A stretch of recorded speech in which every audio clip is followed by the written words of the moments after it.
Pues yo creo que un menú apetecible, un menú de lo que nadie les cuenta.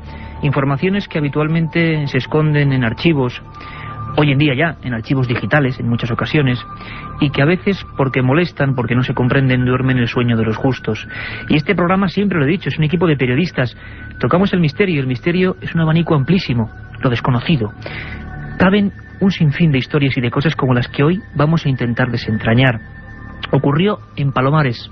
Hay una calle en ese pequeño pueblo de Almería, que hay que decir, de gente maravillosa y que mira el futuro con absoluto optimismo, pero donde ocurrió una desgracia que pudo ser la mayor desde la Segunda Guerra Mundial. Poca información sobre esto.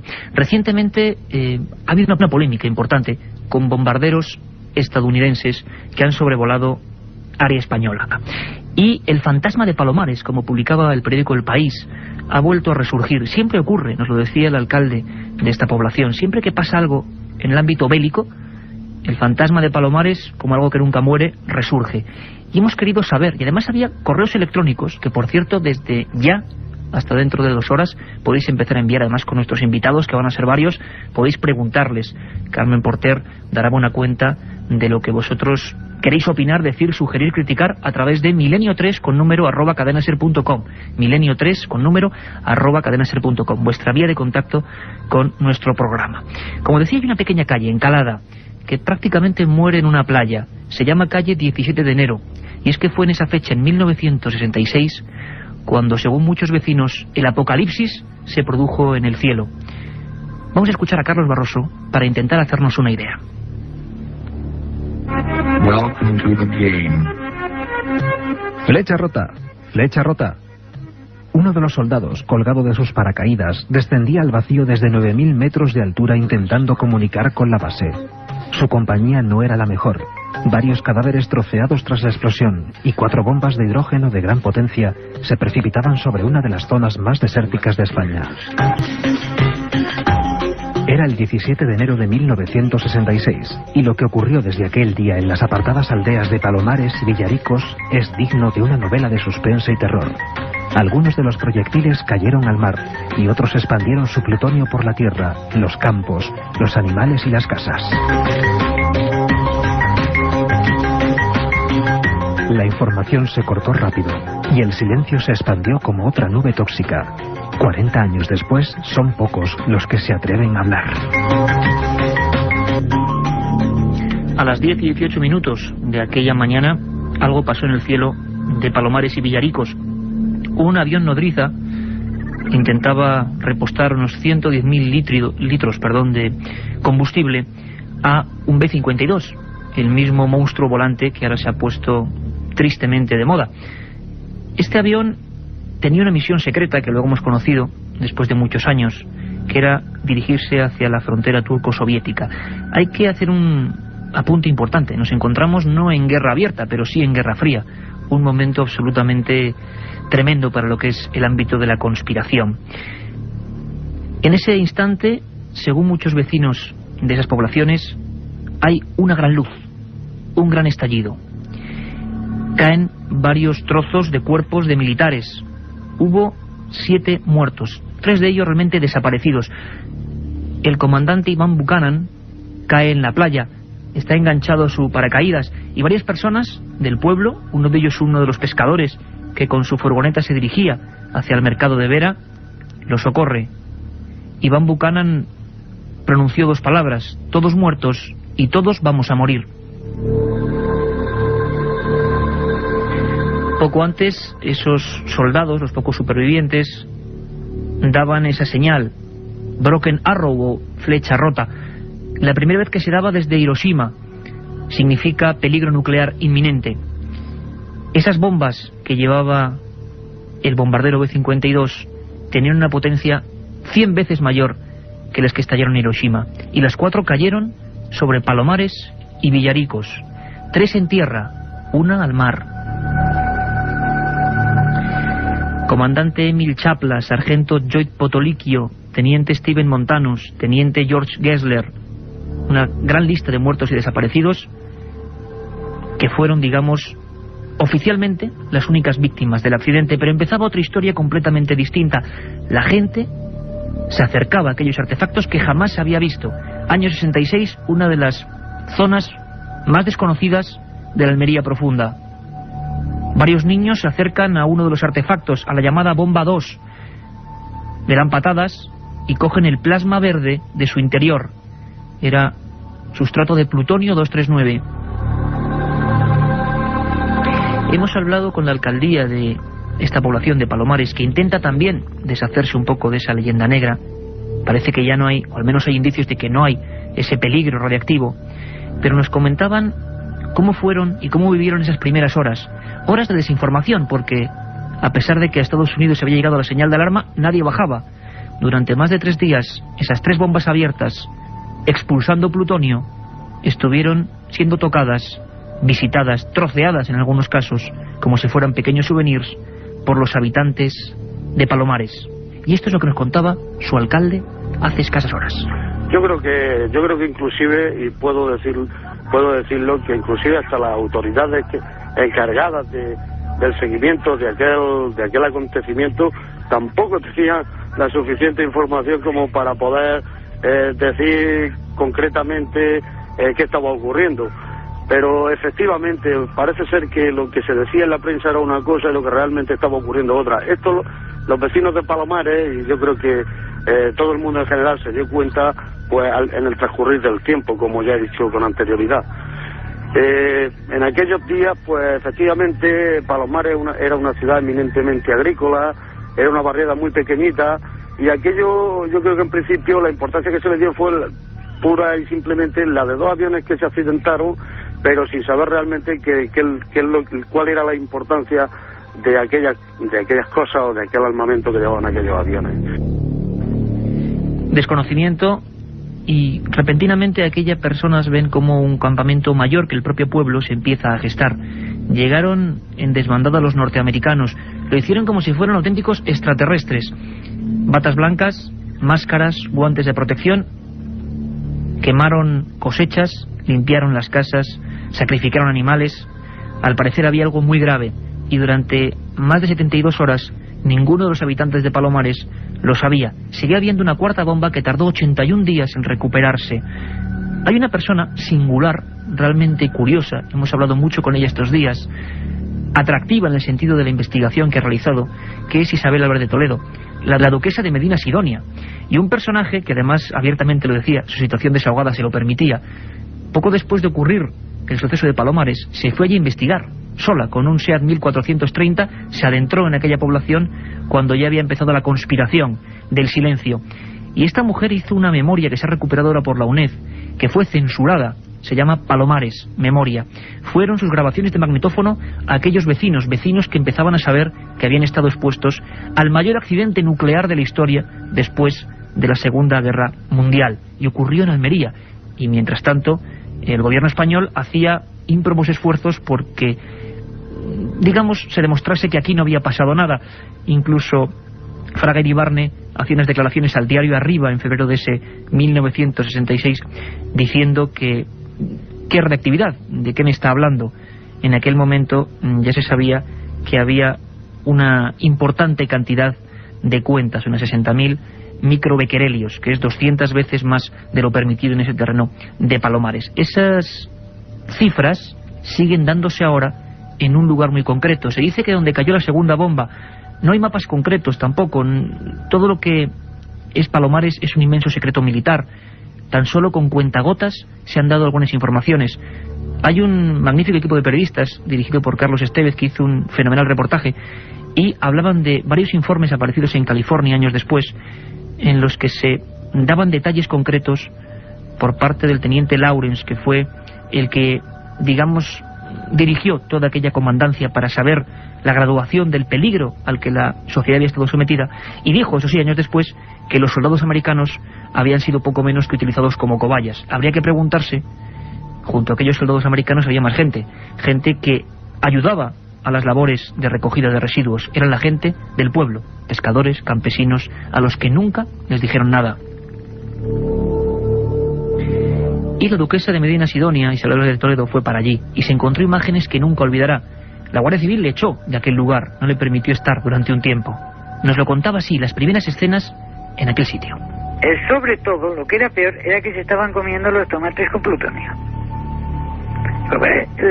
Los campos se contaminaron, claro. Entonces, automáticamente tenía que haber dicho, no coman ustedes absolutamente nada. No, durante varios días estuvieron tranquilamente comiendo su despensa, comiendo todo. Y de pronto llegaban los americanos como una tromba, se llevaban toda la comida, arrasaban el campo, los sacaban de su casa, cuando habían pasado 15 días, oiga, a la vez de viruelas. Andrés Martínez Lorca de la UNED asegura que hasta la fecha no hay informes sobre esa primera fase de contaminación. ¿Cuánta hubo y de qué forma? A día de hoy, lo vamos a descubrir, los habitantes de Palomares tienen que seguir acudiendo a Madrid a los chequeos por lo que hoy es lo que era la antigua Junta de Energía Nuclear. Es un estudio ante algo que nunca se había conocido, una combustión y una contaminación por plutonio de una comunidad humana. Sin embargo, es muy interesante ver cómo los periódicos de la época, desviaban la atención general a lo que era la búsqueda de la bomba en el agua, una búsqueda que terminó con la llegada de un pescador, un ingenioso pescador, Francisco Simó, que encontró aquella bomba, a pesar de que las máquinas decían que esa bomba no estaba allí. Había un periodista muy joven en aquellas playas de Palomares.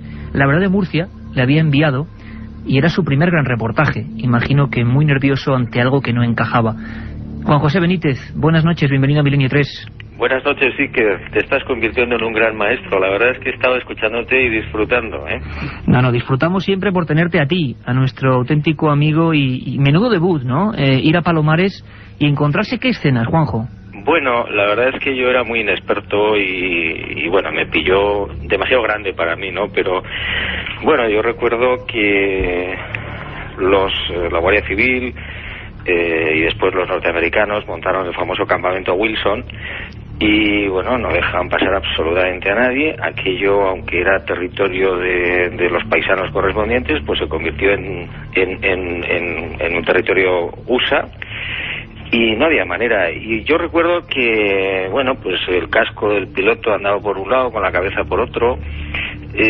Al principio, pues bueno, tardaron en llegar, lógicamente, y nos aprovechamos, ¿no? Un poco en el periódico, pues para hacer las fotografías, para hablar con la gente.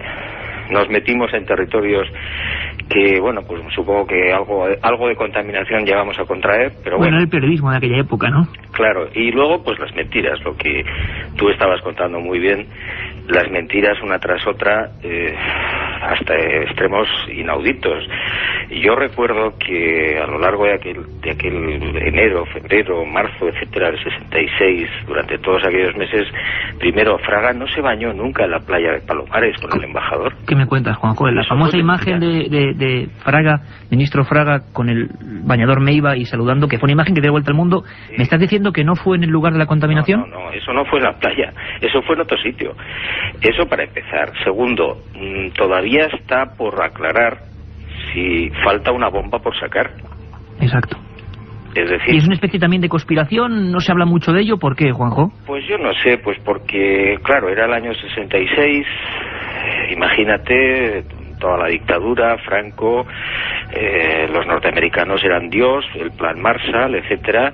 Aquí no llegó gran cosa, pero en fin, tuvimos la mala suerte o la desgracia de que se cayera el B-52 con la nodriza, etcétera y tal, y bombas, bueno, que tú has dicho muy bien que todavía están, en fin, se está surtiendo el efecto en las radiaciones en la gente que vive por esa zona. Según parece incluso, Juanjo, y tengo los datos aquí encima de la mesa, sabes que nos intentamos documentar porque son temas serios y graves, 20 años después prácticamente del accidente, el 10 de junio del año 86, se registra en esa llamada Área 2 938 microbequerelios por cierta cantidad de aire, que es la concentración de aire superior 200 veces incluso a lo que se mide en el propio centro del pueblo. Es decir, hay un área muy concreta de la que no sabemos nada, se quemaron las tierras, se quemaron las cosechas, se autoenterraron en algunos lugares y no sabemos si eso sigue emitiendo cierta reactividad, ¿no? Sí, los camiones, yo recuerdo que se llevaban los camiones enteros de tierra los norteamericanos. Nunca supimos a dónde se la llevaban, pero toneladas y toneladas de tierra. Y la sospecha, como yo te decía hace un momento,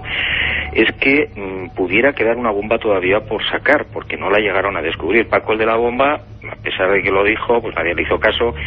y vio cómo caía uno de los artefactos y al final pues tuvo razón, ¿no? Pero los propios pescadores y la gente de allí e incluso algunos militares a mí posteriormente me dijeron que era una más, había una bomba más, que por eso quizás podría ser o podría tener la explicación de la radioactividad excesiva que todavía queda en todo ese lugar, porque bueno, las bombas, como tú sabes muy bien, no se abren y el plutonio se extiende de una manera, hay una contaminación lógica porque se estrellan, pero no es un producto que se derrama como el aceite. Lo que mucha gente estará pensando, Juanjo, y lo hemos comprobado en la misma cadena SER con gente joven, equipos de radio que estamos aquí, compañeros, se quedaban alucinados al oír hablar de palomares, porque es una cosa que de vez en cuando como un Guadiana vuelve, pero no es. Y si te parece, has mencionado a alguien fundamental, Francisco Simó, Paco el de la bomba a partir de entonces, que además se vendió por el sistema, lógicamente, como una especie de abanderado genuino del ingenio español, ¿no? Los técnicos y las maquinarias de los americanos decían que ahí no había bomba, y él con su pequeño barco pesquero insistía en que estaba la bomba, sí, y ahí estaba la bomba. Sí, es que él la vio caer. Él estaba faenando y él la vio caer. Entonces, claro, lo que pasa es que era un españolito, era un pescador muy sencillo, era un buen pescador, y nadie le hizo caso, de la misma manera que hubo gente que, bueno, vio algo extraño en el cielo, una luz muy choque de la cisterna con el B-52, pero tampoco nadie hizo caso. Con lo cual el misterio todavía se hizo más. Vamos a escuchar, Juanjo, si te parece, a Francisco Simó, porque él, después de tantos años, sigue diciendo que, bueno, no le recompensaron, le prometieron esas recompensas, nunca se las hicieron efectivas, y sobre todo una palabra que él, con su, digamos, un lenguaje un poco cerrado de pescador, pero persona absolutamente auténtica y noble, él decía que le repetían una palabra constantemente en todo aquel proceso: no comment. Vamos a escucharle. Donde cayó la bomba. Además, de verdad, si se me escribe muy cerca, si digo a 20 o 30 metros de mí, con los paracaídas y todo, y la caja negra, el cerebro neutrónico, que yo me pensaba que era medio cuerpo de una persona, que cayó también en paracaídas. No comen. Esto me lo decían todo, cada minuto. Pero también me decían que sería reconocido y recompensado. Reconocido sí lo he estado, pero la recompensación aún no me ha venido, a lo mejor cuando me muera. A lo mejor como no me muera, decía este buen hombre. La duquesa de... Y tiene toda la razón del mundo, porque, claro, eran bombas nucleares y, claro, pues, caramba, era un problema gravísimo, ¿no? Una potencia 100 veces mayor a la de Hiroshima. No nos podemos imaginar qué hubiera ocurrido si aquello, en vez de caer y abrirse, afortunadísimamente, pues estalla, ¿no? Realmente. Bueno, sí, no, la verdad es que no podemos imaginarlo. De todas maneras, yo creo que esos artefactos, si no están programados para o activados en aquella ocasión, porque todavía me parece que los sistemas de computarización en el 66 no funcionaban como ahora, sino que era activar la bomba, entonces no hubiera podido estallar. Pero de todas maneras, bueno, el susto fue increíble. Repito, yo recuerdo perfectamente, a nosotros nos llamó un camionero, bueno, pues que había visto el accidente por la carretera, y entonces pues no nos lo creíamos, ¿no? Hasta que efectivamente llegamos allí y nos encontramos el gran desastre, ¿no? A mí lo que más me irritaba de todo es que no dejaran pasar a los españoles al territorio español. Se convirtió el campamento Wilson en zona exclusiva americana, ¿no? Sí, allí no había manera de pasar. Es decir, oiga, pero es que yo soy el dueño, decía la gente de aquel terreno, yo soy el propietario de la plantación, o de la casa, y además de malas maneras y con una chulería y, bueno, una cosa de esas. Pues escucha una cosa, Juanjo, que es muy importante y que coincide perfectamente con el estado de las cosas que tú comentas.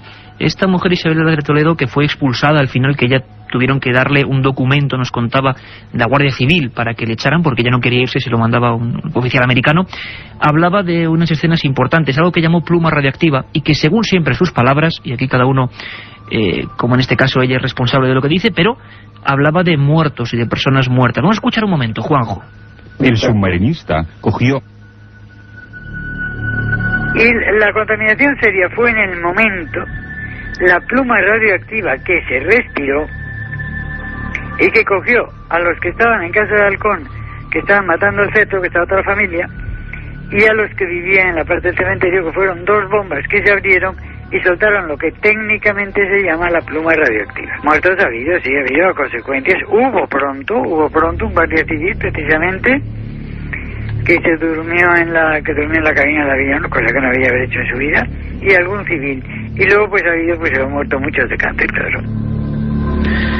Palabras tremendas que me gustaría complementar con la que la alcaldía de Palomares nos decía y que nos dejó un poco helados. Pensábamos, Juanjo, sinceramente, que esto era parte de una leyenda urbana. La gente sigue teniendo que irse a chequear a Madrid, casi como una operación que, bueno, ya se han convertido, nos decía el alcalde, bueno, pues como una forma de ir a la capital, ¿no? Pero tienen que ir después de 30 y pico años. Escuchamos un momento, Juanjo. Ha sido después cuando se elaboró un programa de seguimiento por parte de la Junta de Energía Nuclear, lo que ahora es el Centro de Investigaciones Energéticas, Medioambientales y Tecnológicas, dependiente del Ministerio de Industria, cuando se han preocupado de llevar un seguimiento relativo a temas de la salud de los vecinos, que lleva ya, pues no sé, más de 20 años. Como todos sabemos, este fue uno de los accidentes nucleares que después de la catástrofe de Hiroshima se produjeron en el mundo y lo que lógicamente esto conlleva que, dada la poca experiencia que hasta esa fecha había sobre cuál es la reacción que la radiactividad puede hacer tanto en las personas como en las plantas, pues bueno, que se lleve un seguimiento, porque como todos sabemos, la contaminación por plutonio americio pues tarda miles de años en desintegrarse. Miles de años en desintegrarse esa especie de energía, de radiactividad que queda ahí, de la que se informó muy poco. Juanjo, a ti, de todo lo que tú viviste en aquel primer gran reportaje, ¿con qué sabor te quedaste? ¿Con el amargo de la propia tragedia o esa especie de férrea censura que os atenazaba un poco también? Yo creo que lo más amargo de todo fue que se apropiaron de un territorio que no era suyo, con todas las consecuencias, no solamente de no dejar pasar a la gente o no entrar en sus casas, sino de apropiarse de las cosas, de tener del sentimiento de que se estaban apoderando de algo que no era suyo, sencillamente porque eran más poderosos que nosotros los españoles, ¿no? Y que hacían y deshacían lo que les viniera en gana. Yo recuerdo, escuchando las palabras de la alcaldía, que desde hace varios años, lo que pasa es que no sé por qué nadie lo ha investigado, en la ciudad de Tarifa, aquí en Cádiz, hay unos medidores de radiación y de contaminación radiactiva militares que son prácticamente secretos, que, bueno, pues nadie sabe por qué están ahí, y que mucha gente a mí me ha comentado, me dice, esto podría tener algo que ver con los residuos que todavía pueden quedar del tema de Palomares. Bueno, pues nadie sabe por qué están esos medidores de radiación en Tarifa y, bueno, pues alguien dice no, porque realmente los vientos que llegan de Chernobyl y no sé qué, no, oiga, los vientos de Chernobyl podrían llegar exactamente a Barcelona o a Tarragona y estar allí los medidores, y sin embargo no están allí. Los reporteros del País, Juanjo, hablaban hace tan solo unos años de que todavía las personas de Palomares, que habían pedido indemnizaciones, todo tipo de compensaciones por lo que ocurrió, no habían podido tener en sus manos sus propios informes médicos, cosa que ya demuestra cierto secretismo. De todas formas, Juanjo, menudo debut de fuego, una historia para no olvidar y que hemos querido recuperar para toda la audiencia de la cadena SER. Sabes que esta es tu casa, que este es tu programa, y un abrazo muy grande, maestro. Muchas gracias, Iker, muchas gracias, suerte. La otra realidad. Fenómenos extraños. Misterios sin resolver. Milenio 3. En la SER.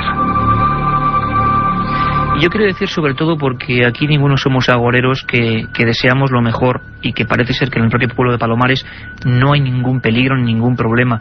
Nos han tratado fenomenalmente y sobre todo porque es una de las zonas de mayor avance dentro de Andalucía. Una gente que absolutamente quiere olvidarlo, pero que también sabe que está ahí.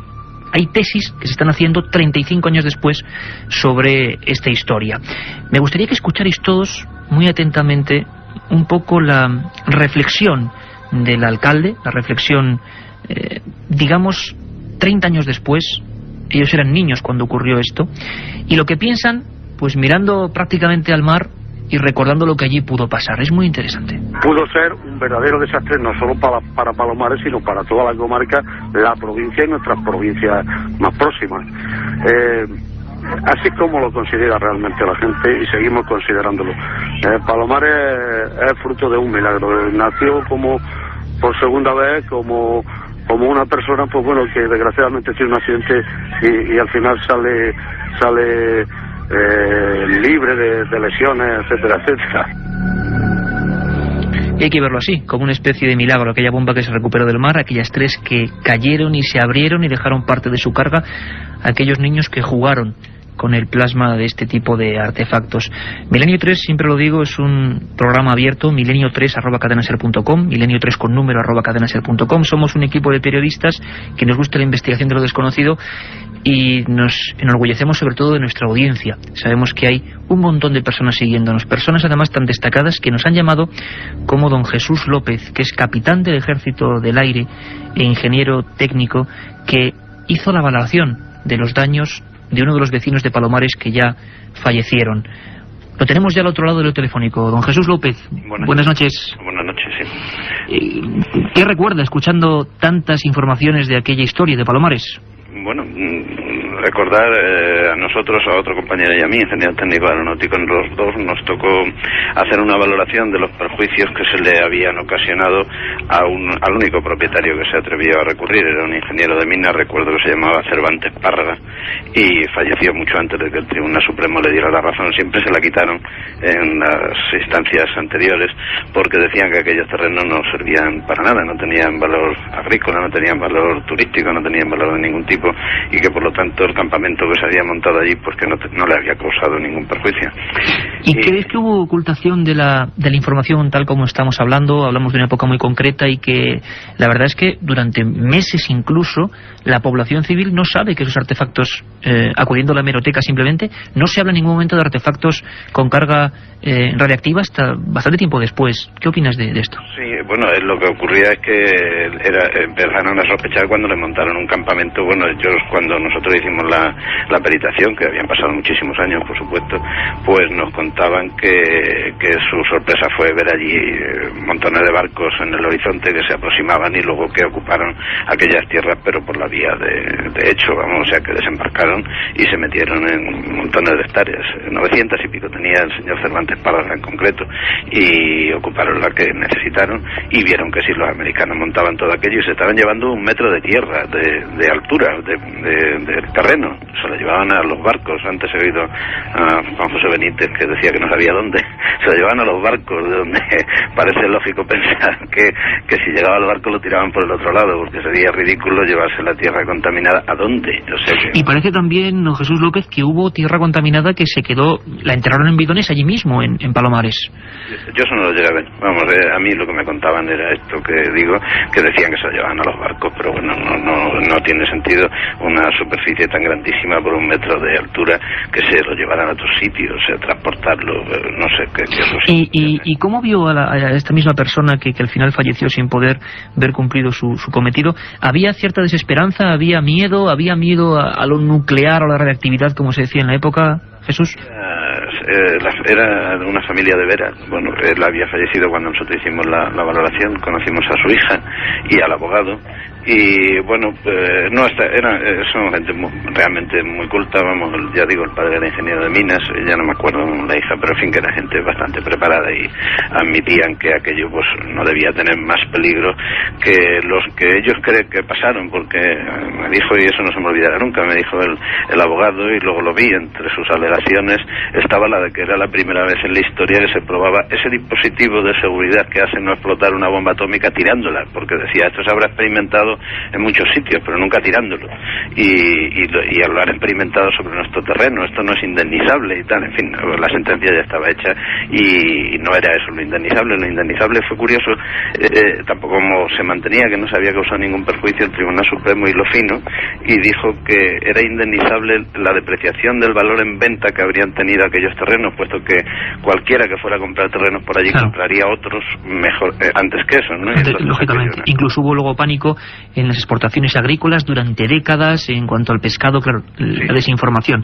Don Jesús, pues muchísimas gracias de verdad por poner su grano de arena, su información valiosísima, capitán del Ejército del Aire, ingeniero técnico aéreo, un placer y esperamos hablar de muchas más cosas por aquí, este es su programa también. Vale, muchas gracias a ustedes, buenas tardes. Un viaje en busca del misterio. Milenio 3, en la SER. El enigma de Palomares, el mayor accidente nuclear, un milagro, hay que tomarlo en el lado positivo porque, como decía el alcalde de Palomares, podía haber acabado no solo con esos pueblos, sino con la provincia, prácticamente. Lo curioso es cómo se tapa la información o cómo se anquilosa en algunos lugares y cómo no sabemos nada, ¿no? Auténtica ciencia ficción que ocurrió en la realidad. El estudio 1, como siempre, ya lo sabéis, está en penumbra. Estamos aquí unos cuantos periodistas, vamos a hablar de temas apasionantes y se nos ha unido porque además, yo te invito además a que hables del tema siguiente con nosotros. Acaba de llegar de viaje de esas tierras extrañas nuestro compañero don Javier Sierra, además con un libro fantástico, El secreto egipcio de Napoleón, que acaba de salir en Francia, ni más ni menos, un auténtico bestseller. Don Javier, bienvenido aquí a tu casa. Hola, buenas tardes. Tú sí que sabes dónde están las bombas de Palomares, ¿verdad? Eso fue un sitio. Yo las vi, o vi una de ellas, haciendo otras cosas, haciendo otras investigaciones en Nuevo México.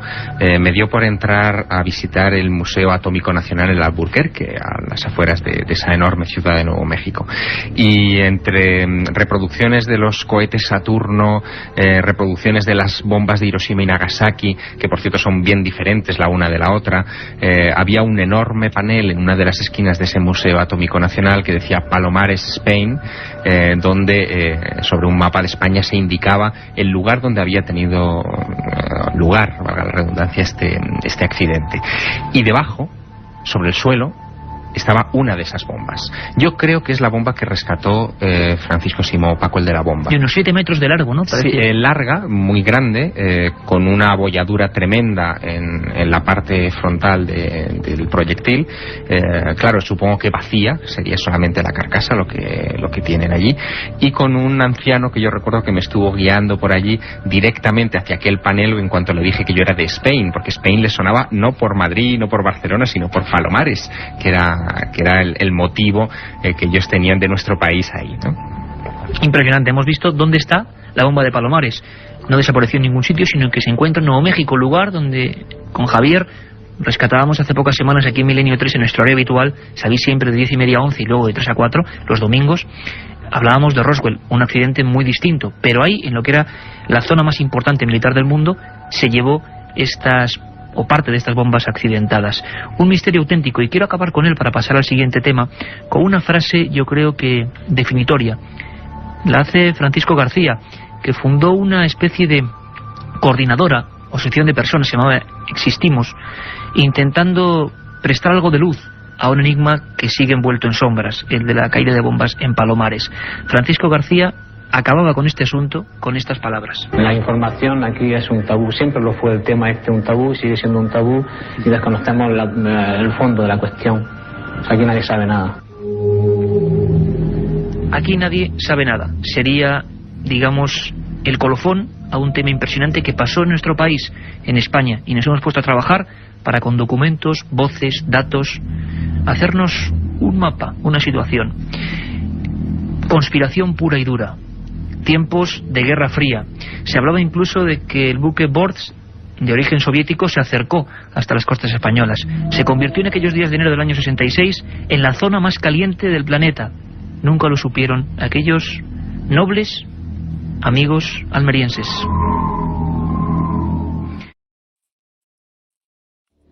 Cuatro y 11 minutos de la tarde. Hombres que se adelantaron a su propio tiempo, lo decía Carlos Barroso en la introducción. Ya sabéis, somos Milenio 3. Además, Katia Rocha, Carmen Porter, que os habla Iker Jiménez, y a los mandos de la nave del misterio, nuestros compañeros y lugartenientes José Antonio Hernández y Paco Quiroga.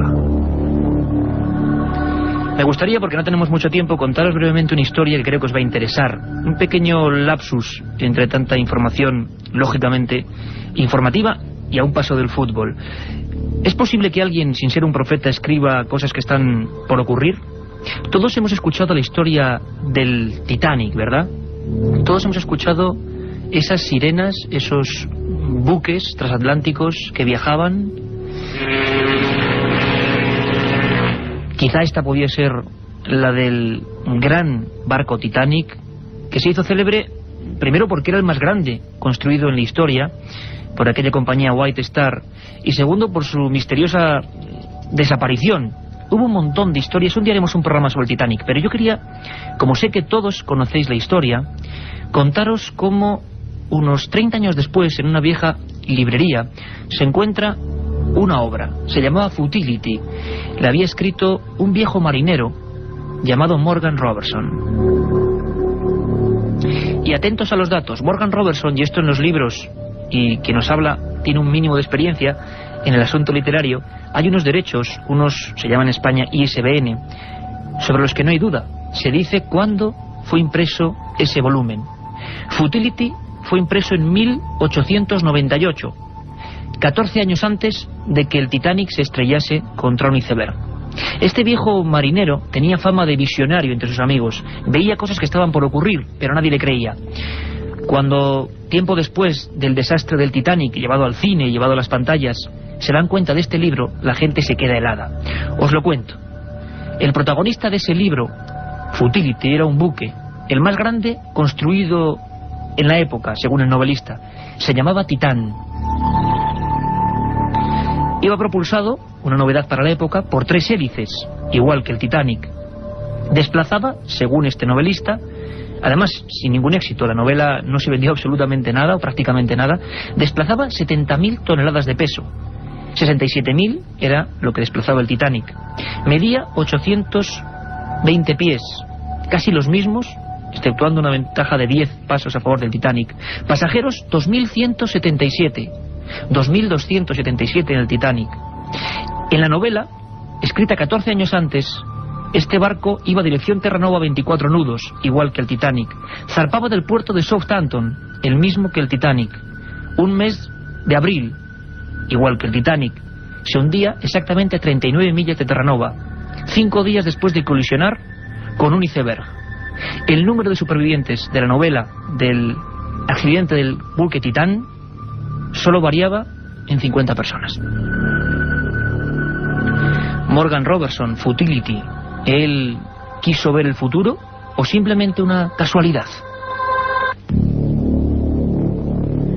Lo cierto y verdad es que hay un sinfín de escritores célebres, es decir, no personajes oscuros, dantescos, de estos que van de profetas por la vida, sino escritores que han hecho historia, que si vemos sus libros nos damos cuenta que se adelantaron a un sinfín de acontecimientos, y con el detalle y la precisión sobrecogedora de la historia de Morgan Robertson. Por cierto, Futility, nosotros tenemos una copia de ese libro, es algo casi inencontrable, se ha convertido en objeto de culto. ¿Cómo es posible que alguien, 14 años antes, acertase medidas, velocidades, dimensiones, lugar de salida, forma de morir? ¿Cómo es posible? Pues ahora prepararos para muchas más sorpresas. Habéis oído hablar de Jonathan Swift, ¿verdad? El autor de Los viajes de Gulliver. ¿Quién no lo ha leído de niño? Escuchad atentamente.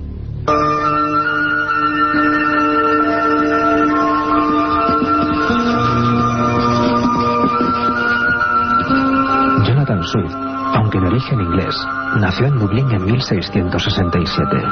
A los 30 años conoció a Esther Johnson, una niña de 8 años fruto de los amores ilegítimos de un noble. A ella le dedicó Diario para Estela, una serie de cartas escritas en lengua desconocida. En 1690 decidió hacerse sacerdote. 17 años después, redactó Predicciones para 1708, uno de sus primeros éxitos.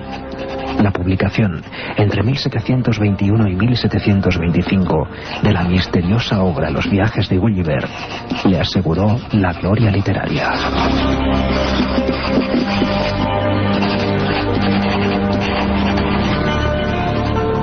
Jonathan Swift hizo esa célebre obra que muchos enclavaron en literatura juvenil, quizá con un tono despectivo, literatura casi para niños.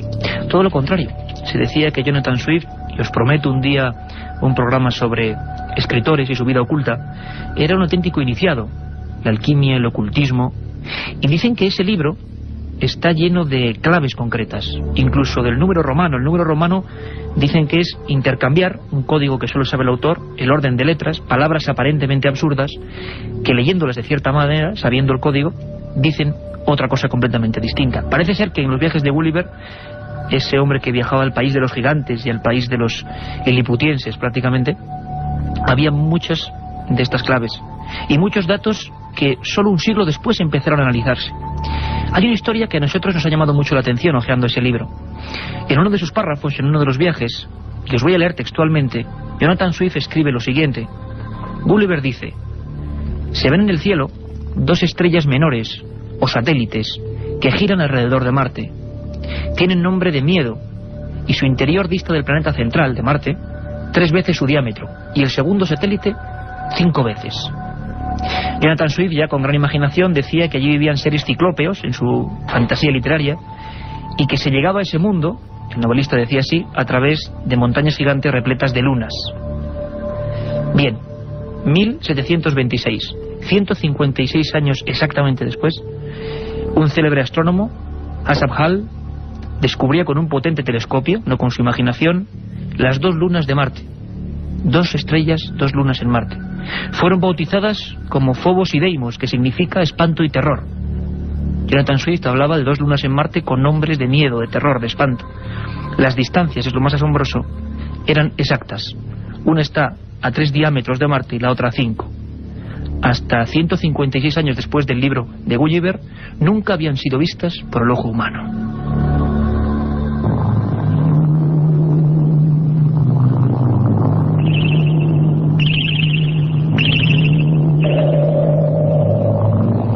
Pero sin duda, si hablamos en este repaso rápido de literatura y misterio, de vida oculta de algunos escritores, de mensajes que se adelantaron al tiempo, no podemos sino referirnos a un personaje que solo pronunciarlo, estoy seguro que todos ya recordamos espantos, terrores de la juventud, Edgar Allan Poe. Y es que Edgar Allan Poe fue uno de los fundadores de la literatura gótica, del terror más absoluto, de la angustia, aprisionado en sus delirium tremens, dicen que alcohólico, su muerte fue un misterio. Vamos a conocer un poco más a Edgar Allan Poe.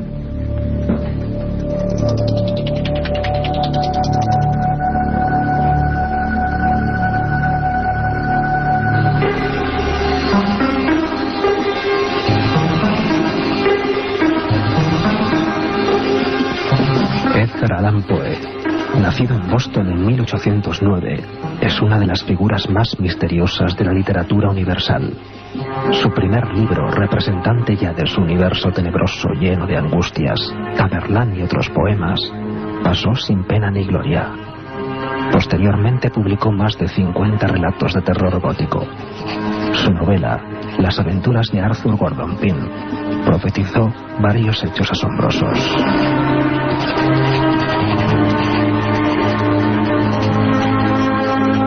Si quieres viajar a lo desconocido, no dejes de leer El Archivo del Misterio de Iker Jiménez, los libros del tercer milenio. Colección El Archivo del Misterio de Iker Jiménez, publicado por Editorial Edad. Próximos títulos ya a la venta: La sábana santa de Carmen Porter, Casas encantadas de Francisco Contreras, El secreto de la gran pirámide de Manuel Delgado y Vampiros de Miguel Gómez Aracil. Sabéis de todas formas, en estos cambios de horario, que tenemos nuestro programa de 3 a 4 de la madrugada, hoy domingo, con un sinfín de contenidos, y siempre esa vía de contacto con Milenio 3, Milenio 3 con número @cadenaser.com, Milenio 3 con número @cadenaser.com, y luego de madrugada daremos resolución o procuraremos informaros de algunas de vuestras preguntas. Carmen, un sinfín de cosas, ¿no? Buenas tardes, Iker. Esta madrugada nos iremos hasta Tudela.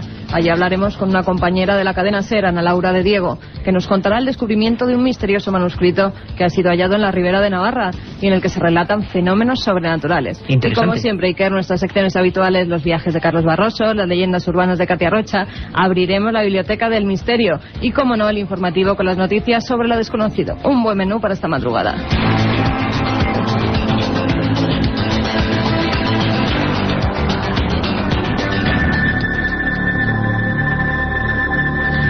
Pues hablábamos de Edgar Allan Poe y seguro que muchos han leído una novelita que fue una de las primeras que le dio verdadero éxito, que se llamaba Las aventuras de Arthur Gordon Pym. Y como siempre en estos sucesos de escritores que aparentemente se adelantaron al tiempo, ocurre que solo después de su muerte, o cuando ocurren hechos que son parecidos a la novela, nos damos cuenta de la misteriosa exactitud. ¿Casualidades? Probablemente. Los expertos dicen, o las llaman serendipias, casualidades casi imposibles, ¿no? Como una casualidad al cubo. En ese capítulo de Arthur Gordon Pym se cuenta una historia dramática, como era en sí Allan Poe. Hay una barcaza que, muy cerca de las costas africanas, naufraga, y quedan en un bote 4 marinos. Al final se dan cuenta de que van a morir y practican el canibalismo. Atacan y devoran al más débil en el escalafón, en el rango.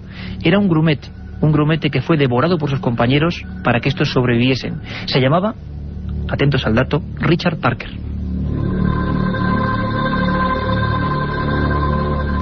Tiempo después de la misteriosa muerte de Edgar Allan Poe, sabéis que se le encontró en una calle de Baltimore, envuelto en delirios, además muy agresivo con los médicos. Parece que hay varios investigadores que descubren un hecho asombroso. En la prensa francesa, 47 años después, portadas de la prensa francesa, se habla del naufragio de la barcaza Mignonette, exactamente a 8 millas de las costas de Cabo Verde. Y ocurre algo que a los amantes de Poe no les pasa desapercibido. Y de nuevo, como en otros casos, ese nerviosismo recorriendo el espinazo. Otra casualidad imposible. Y es que en esa barcaza Mignonette parece ser que sobreviven 4 personas en un principio, idéntico a lo que escribió Allan Poe. En una barcaza llegan casi hasta la costa, pero llegan y sobreviven gracias a que han practicado el canibalismo, devorando, como decimos, a uno de los compañeros. Curiosamente, y parece hasta lógico, el que menos mandaba, el más débil en el rango. Era un grumete bastante rollizo, y según publica la prensa francesa, se llamaba Richard Parker. Esa historia dio también un halo de misticismo, de absoluta gloria en lo oculto a Allan Poe. ¿Cómo es posible que alguien adivine el lugar, el naufragio, el número de primeros supervivientes y sobre todo el nombre y el cargo de ese pobre grumete devorado por sus comensales? ¿Cómo es posible? De nuevo la gente dijo, bueno, casualidad. Lo cierto y verdad es que Allan Poe, según el certificado médico, murió de congestión cerebral. Se dice que en el hospital de Maryland, casi moribundo, envuelto en alcohol, viendo visiones extrañas que él también describía y que tanto terror le causaban, se levantó en un momento de lucidez, eso dice el informe médico, y dijo una frase que pasó a la historia extraña del mundo oculto de los escritores. Dijo que Dios se apiade de mi pobre alma.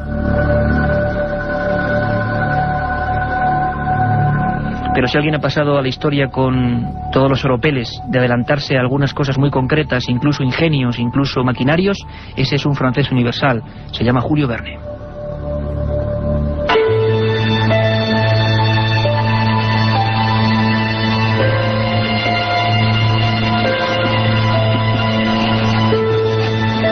Julio Verne fracasó en sus inicios literarios a pesar del apoyo decidido de otro novelista francés como Alejandro Dumas.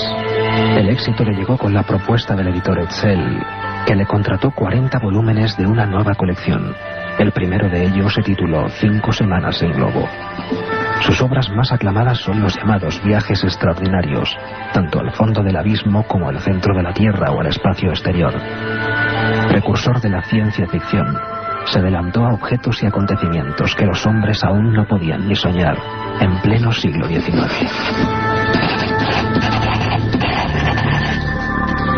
Julio Verne, un día también, os lo prometo, haremos un programa solo sobre su figura, pero ahora me gustaría incluirlo en este grupo de anticipadores, porque no solo se adelantó con detalles concretísimos al submarino, al helicóptero, a las bombas de fragmentación, a los rascacielos, al cine sonoro, sino que en uno de sus libros, que dicen que es la clave de su anticipación, todos creo que lo hemos leído, o al menos lo hemos ojeado, de la Tierra a la Luna, parece que ya los datos son sencillamente increíbles.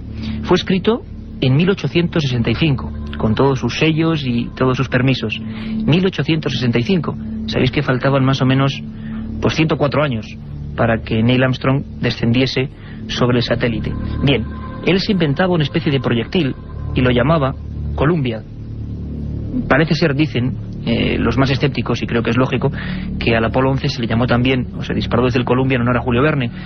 Pero la verdad, y esto nadie lo ha explicado, es que en la novela se contaba cómo todo el viaje era vigilado por un ojo de cristal de 5 metros de diámetro, situado en las montañas rocosas.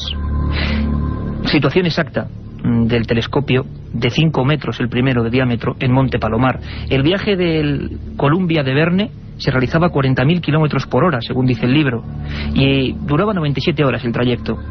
En realidad el Apolo 11 viajó a 38.500 y solamente se diferenció en que llegó en 112 horas. Pero quizá lo más extraordinario es que Verne inventa un punto de llegada. Aquellos viajeros a la Luna caen al mar. Bien, el punto real de esa caída al mar fueron 4 kilómetros de distancia, en un lugar ni más ni menos como el Océano Pacífico. Julio Verne, un personaje que luego, como decimos, se adelantó a muchísimas otras cosas, con muchísimos otros datos. Y hablaremos mucho más de escritores y del misterio que encierra su vida, pero me gustaría despedirme con una de las anécdotas que más me gustan, más impresionantes. Es un escritor venezolano que no tuvo ningún éxito en vida, suele ocurrir. No vendió apenas un puñado de libros, se llamaba Lester del Rey. Hoy es un mito, ¿y por qué? Pues sencillamente por esto que os voy a contar. Él empezó una pequeña novela llamada Misión a la Luna, con la siguiente escena. Decía: la nave Apolón se posó sobre la Luna y dio varios brincos. Después abrió una puerta y bajó una portezuela. Acto seguido, el comandante Armstrong, no otro, puso el pie sobre el satélite.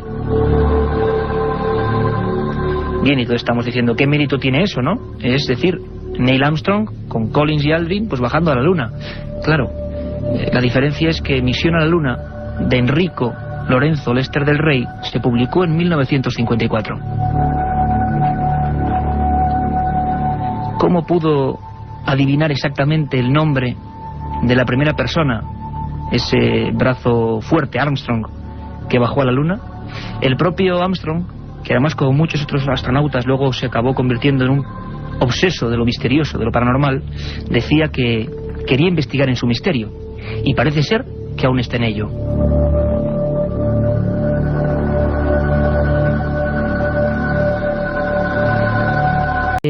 Cosa importante, hablábamos de Sevilla y me cuentas, Carmen, que el 7640 está colapsado a favor y en contra, como ya suponíamos, claro, ante un tema tan sensible. Yo creo que hay que hacer una aclaración importante, y creo que hemos dado muestra siempre, no solo es que estemos a favor de la Semana Santa, sino que muchas veces, yo creo que a lo largo de 8 años hemos hecho reportajes de Semana Santa, hemos reproducido, yo creo que con éxito, porque se ha emitido en diversas partes del mundo la pasión de Jesucristo. En fin, nuestro respeto es máximo, porque enseguida la gente, cuando hablamos de un fenómeno raro como este, del pánico colectivo que al parecer algunos dicen que ha ocurrido, algunos también piensan que nosotros nos metemos contra la fiesta o contra Sevilla o yo qué sé, porque hay gente que es así. Todo lo contrario, queda claro, no hace falta ni removerlo. Sin embargo, mucha gente estaba pidiéndonos información.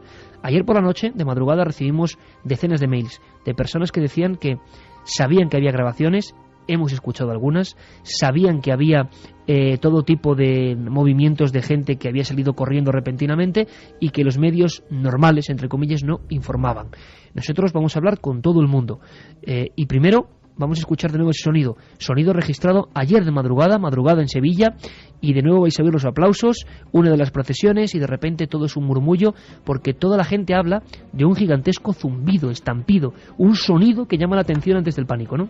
Sí, lo que todo el mundo comenta es que oyen un fuerte ruido, en un principio incluso piensan que puede ser una tormenta, y al parecer es el tronar de los pies en el suelo, al pisar, al ir corriendo tantísima gente. Algunos dicen que miles de personas corriendo a la vez, es como si una manada de elefantes, claro, estuviera corriendo y tú estuvieras quieto y ves cómo se acerca ese ruido. Y de repente ven gente corriendo sin saber hacia dónde, gente cayéndose, abandonando sus bolsos, sus chaquetas. Todo esto nos lo decía Níker a través de los mails. Pero y claro, de los mensajes. El tema es si esto... para mucha gente se lo han inventado, no ha ocurrido nada, es secuela de la historia que dio la vuelta al mundo en el año 2000, cuyas imágenes son impresionantes, la gente tirando sillas, es un juego de rol en vivo, como muchos dijeron, son unos pandilleros que simplemente han querido, sabiendo que esto se va a amplificar, montar el lío. Ya hay tanto una nota de Europa Press como algunos periódicos que hablan de los incidentes y por lo menos 2 o 3 avalanchas en la noche de ayer, aparte de otros actos que ocurrieron, una reyerta, una denuncia por malos tratos, varias cosas, ¿no? Pero que eso no explicaría toda la gente corriendo sin saber por qué. Volvemos a reproducir esa grabación obtenida hace unas horas en la madrugada de Sevilla, con la procesión que de repente, los aplausos, la devoción, el silencio que se monta en algunas de ellas importante, se rompe. Y que cuando estaba pasando el Cristo de las 3 caídas, justamente cuando pasa ese Cristo, es entonces cuando empieza una de las avalanchas.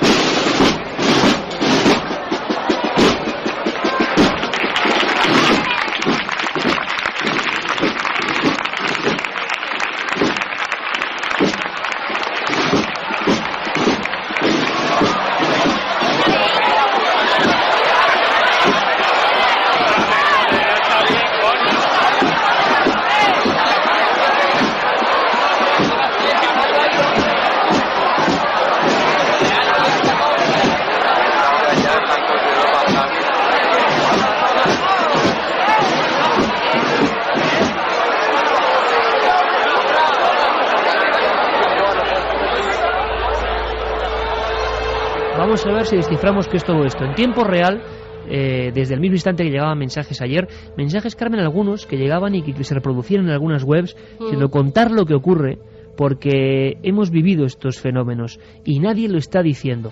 ¿Qué es lo que pasa? Al parecer, pues televisiones locales que estaban allí, incluso dice que tenían que haberlo grabado, y ninguna de estas televisiones que sepamos o que se haya emitido, según nos comentaban los mails y los mensajes, ha emitido en ningún momento ninguna de esas imágenes de avalancha. Así que han emitido las de las procesiones, las de los pasos, la gente, los nazarenos, pero han decidido, si es que lo han grabado, no emitir esas imágenes de la gente corriendo por las calles en unos estados de nerviosismo y de pánico bastante fuertes, según nos comenta la gente que lo vivió en primera persona. Y también tenemos personas, como nuestro amigo jefe de operaciones en la cadena SER de Sevilla, José Vicente Dorado, que piensan que no ha ocurrido, que no puede ser, aunque han ocurrido cosas, no puede ser como el año 2000. ¿En qué quedamos? Vamos a intentar resolverlo, y más que nunca abrimos líneas de contacto 7640, palabra clave milenio, porque estamos queriendo saber qué pasó ayer. Es nuestra obligación. Carlos Largo, buenas noches. Hola, buenas noches. Sí, bueno, llevas horas y horas hablando con un montón de gente, llegan los mensajes. ¿Qué tenemos, así a bote pronto? Pues de momento han llegado un montón de mensajes, tanto a favor como en contra, como decías. Hay gente que estaba allí en el lugar de los hechos y nos contaba su experiencia, no solo la de ellos, sino la de sus propios familiares que incluso iban en la procesión como nazarenos. Y por ejemplo tenemos el testimonio, nuestro primer testimonio, de Rafa, que cuenta cómo su hermano nazareno incluso se vio obligado a abandonar esa procesión, incluso dejando cirios cortados, chaquetas, pertenencias, todo allí. Escuchamos, Carlos. Pues mira, estaba mi hermano de nazareno en la Esperanza de Triana, y estaba con él mi madre y mi padre, y al pasar del puente, lo que es la calle San Pablo, pues pasó la primera avalancha, y vamos, tuvieron que apagar los cirios, los nazarenos, tuvieron que apagar los cirios, porque se habían volcado unas motos que había allí, y se había volcado gasolina y cosas de estas. No solo eso, también nos llegaba un mensaje de otra asistente a esas procesiones, de Cristina, que nos contaba que incluso se vieron obligados a, pues, ante el miedo, ante el temor de toda la gente que salía despavorida, a ayudarse mutuamente. Incluso llevaron a una mujer con un niño pequeño hasta su casa porque tenía una crisis de ansiedad tremenda. Esto, repetimos, no hablamos ni son documentos del año 2000, de las famosas avalanchas que siguen sin explicación. Son de ayer. Son de ayer, y de hecho nos han llegado ahora mismo los mensajes y acabamos de hablar con los protagonistas, y Cristina, muy temblorosa, con la propia voz, nos lo contaba así. A los 10 minutos yo oigo un ruido espantoso y le pregunté a mi marido, digo, ¿tú estás oyendo eso? Y en ese momento le giró la cabeza y dice, ¿pero eso qué es? Y nos vimos como toda la fila de nazarenos de la Esperanza de Triana desaparecía por completo. Yo veía nazarenos cayéndose contra el suelo de boca. Y en ese momento se me vino la imagen de la última vez que pasó, y yo le dije, esto es lo mismo de la otra vez, y esto seguido era una avalancha humana viniéndose para nosotros, que es que nosotros, de verdad, nosotros pasamos un miedo que es una infernal, la gente corriendo pero despavorida, la gente por el suelo, rodando, mujeres llorando, niños que se habían perdido, nazarenos que habían desaparecido, los cirios cortados por la mitad. En fin, no sé, este testimonio resulta potente, ¿no? En el sentido de que la persona lo está sufriendo, y algunos dicen que es toda una invención, que no pasó nada. Es difícil quedarse con un término medio. ¿Hay más datos, Carlos? Sí, también anteriormente, antes de que empezáramos este programa, cuando estábamos indagando en las noticias, conocíamos también otro testimonio de Sara, de Sevilla también, que estuvo en la procesión del Cristo del Gran Poder. Ella nos decía con más tranquilidad que a su alrededor no había nada, no conseguían ver ese tumulto de gente. Sin embargo, por móviles, por noticias que iban llegando a cuentagotas, ella sí que nos lo confirmaba. Incluso su propia vecina que se lo comentó esta misma mañana. Vamos a escuchar un pequeño testimonio en el que comenta precisamente esto.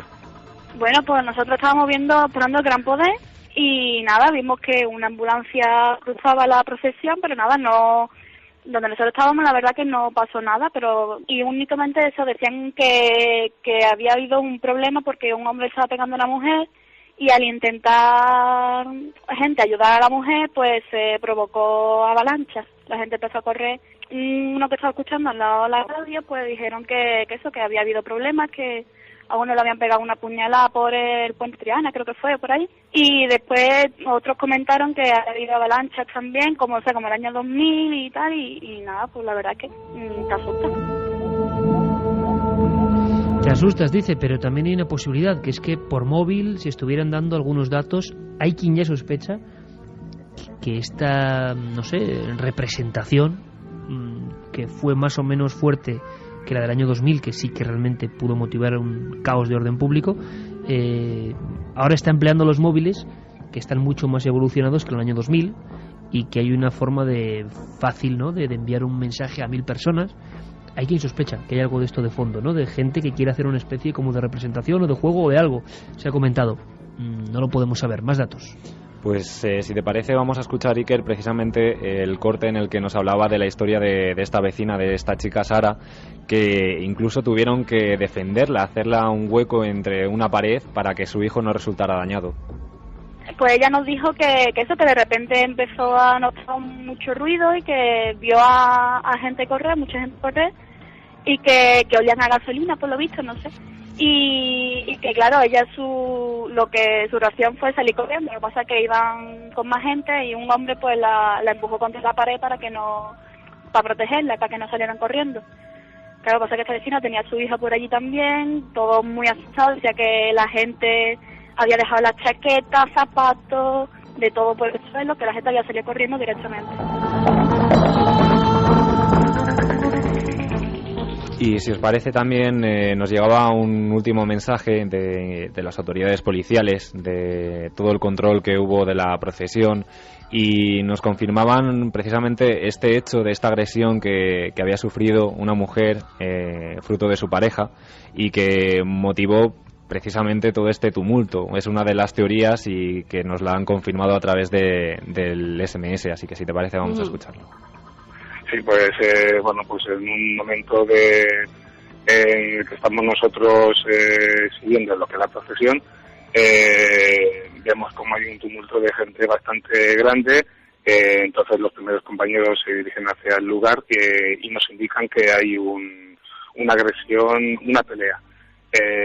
Los primeros compañeros que llegan intentan que se forme otra vez el grupo de gente y que sigan viendo lo que es la procesión, y posteriormente, como no sé, 5 o 10 minutos, vuelve a ocurrir lo mismo y ya nos indican que hay un individuo pegando a una mujer. Los primeros compañeros de la unidad lo que hacen es intervenir, coger a esta persona, identificarla y verificar los hechos y bueno, pues ver cómo está la persona y poder pues poner la denuncia, llevar a la señorita al hospital y ver qué ocurre con esta persona, si se le va a detener o no porque haya denunciado o no. En ese momento lo que hay es pues que la gente no se sabe si son peleas o lo que sea y pues empiezan a correr unos para arriba, otros para abajo, pero no pasa absolutamente nada más. Fue un conato durante unos minutos de 2 o 3 veces y nada más. No ocurrió en lo que es en toda la noche. Nada más, no entró en comisaría, nada más. Con lo cual hay que pensar si ya el público que asiste a la madrugada de Sevilla anda un poco con la mosca detrás de la oreja, como nos han dicho algunos compañeros de allí, que hacen la función informativa allí en la misma cadena SER, como José Vicente Dorado, y hay un miedo latente a que se produzcan fenómenos desde aquel año 2000 en las que las imágenes hablan por sí solas, ¿no? Claro, pero el miedo es muy pegadizo. Y el miedo hace que se produzcan esas avalanchas que se han vuelto a producir, aunque la gente diga que no, lo estamos viendo. La unidad de intervención policial hablaba ahora mismo, escuchábamos a este chico y él lo ha confirmado, que la gente empezó a huir, que era por una agresión de género, por una pareja que estaba discutiendo y el hombre estaba agrediendo a la mujer. Fuera por lo que fuera, la verdad es que hubo 3 avalanchas en la que la gente se echó a correr sin saber por qué, en la que se vuelve a oír de nuevo lo que ya se escuchó en el año 2000, bombas, explosiones, también agresiones, al parecer también hubo... Que la gente cree que pasa eso, ¿no? La gente va corriendo pensando que pasa eso sin saber qué pasa. Lo que se rumorea es eso, lo que se rumorea entre la gente que corre, la que se puede parar a preguntar, es eso.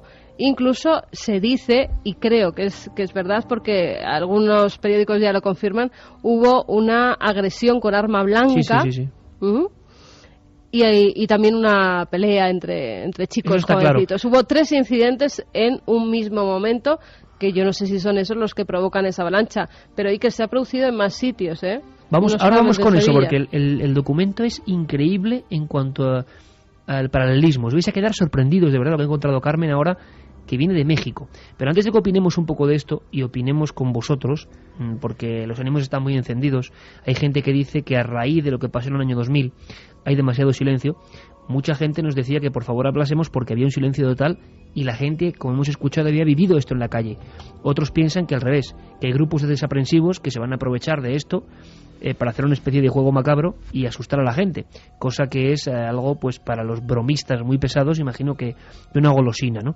Pero hemos querido contactar con alguien que sabe perfectamente lo que es el latir de Hispalis, ¿no? Que es José Vicente Dorado, que vivió la madrugada del 2000 y la madrugada del 2009, o sea, la de ayer. Y sobre la de ayer, él, como jefe de operaciones de la cadena SER, que radiaba para toda España, como ya sabéis, nos cuenta esto. Esta madrugada lo que ocurrió es que en un momento determinado un grupo de chavales pues inició cierto alboroto en una de las plazas pequeñas del centro, la Plaza de la Magdalena, al lado del antiguo convento de San Pablo, y fue rápidamente abortado por las unidades policiales, por la coordinación policial que hay en la zona. Eso coincidió además con un episodio de violencia de género de un individuo que quiso agredir a su pareja mientras esperaban el paso de la Esperanza de Triana, que en ese momento había cruzado ya el puente de Triana y se dirigía también hacia el centro. Este individuo fue también detenido por la policía y fue sacado del lugar donde estaban las personas viendo el cortejo. En algunos momentos se habló de si se habían producido carreras, empezaron algunos colaboradores, nos han hablado de carreras, ¿puede ser otra vez como la de aquel año? Nosotros preguntamos a los responsables policiales, en ningún momento se habían dado los mismos hechos, los mismos elementos, no había esa situación de varios puntos de la ciudad, era en la Plaza de la Magdalena, era un grupo muy reducido de chavales que fueron abortados. En este caso, nosotros que estábamos haciendo la narración de la madrugada a nivel nacional, pues lo que hicimos fue rápidamente pues parar lo que fuera todo un comentario, un rumor. Los rumores no nos interesan, nos interesan las noticias. No había más noticia que esa y ahí se paró todo. Si después se ha seguido hablando del tema y tal, bueno, pues no hay ningún pacto, no hay ningún tipo de consigna, no hemos recibido ningún tipo de llamada para que no hablemos del tema. Porque lo curioso es que mucha gente ayer, y tenemos que aclararlo todo, nos lo pedía, decía que por qué este silencio. Silencio es lo que no ha ocurrido en México.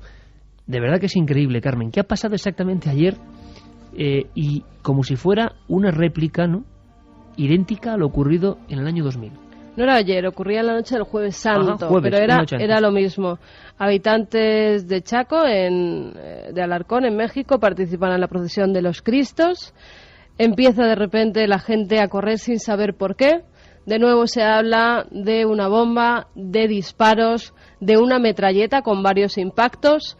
Enseguida salen las fuerzas policiales diciendo que no ha sido nada de eso, que ha sido una de las cruces que portaban estos crucificados, representaban eso en la procesión, pues que había dado con un cable de alta tensión y que este había provocado como una especie de chasquido o como una especie de explosión. Esa era la bomba que según algunos habían escuchado y otros en cambio decían que incluso habían visto a gente herida. De nuevo como en la madrugada del año 2000. En la que se decía que había habido disparos, pero no había nadie herido que fuera, por ejemplo, a los hospitales o que la policía lo hubiera recogido. Es que era idéntico. Esto decían ayer, eso sí, los informativos en México. En Tasco se suspendió por varias horas. Los fieles que se encontraban ahí fueron presa de la confusión e incluso el pánico. Le explico por qué. Así lucía el Zócalo de Tasco. Las procesiones pasaban una a una. Hombres con el rostro cubierto y cargando varas de zarzamora en su espalda, pagando su penitencia, eran el panorama que se vivía en las concurrencias concurridas y angostas calles del lugar, pero el panorama cambió en cuestión de minutos.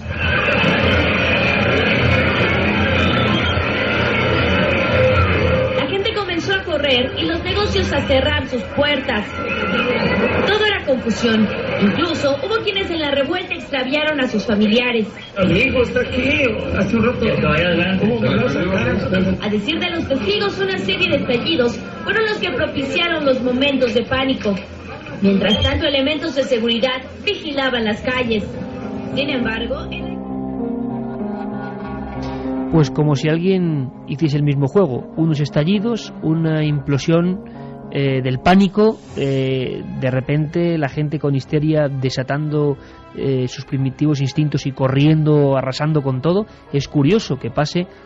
Dicen, bueno, la película Nadie conoce a nadie, la famosa película, que también curiosamente tuvo éxito en España y en México. A ver si tiene algo que ver. Yo pensaba que era posterior, pero tenías tu razón, era anterior. Es que era anterior. Era de 1999, claro. La famosa película de Mateo Gil, si no me equivoco, donde se habla de una Semana Santa donde ocurren cosas. Ya parece clarísimo que si es justo anterior, el verano anterior, provocó un efecto de imitación, quién sabe. Y lo increíble es que a día de hoy nadie sabe qué pasó en la madrugada del 2000. Que eso es lo increíble. Hombre, es que pienso... La de ayer no sé, pero la del 2000 no se sabe. Claro, es que pues tampoco se sabrá. Yo pienso que es muy distinto el escenario y lo que sucedió. El escenario no es el mismo.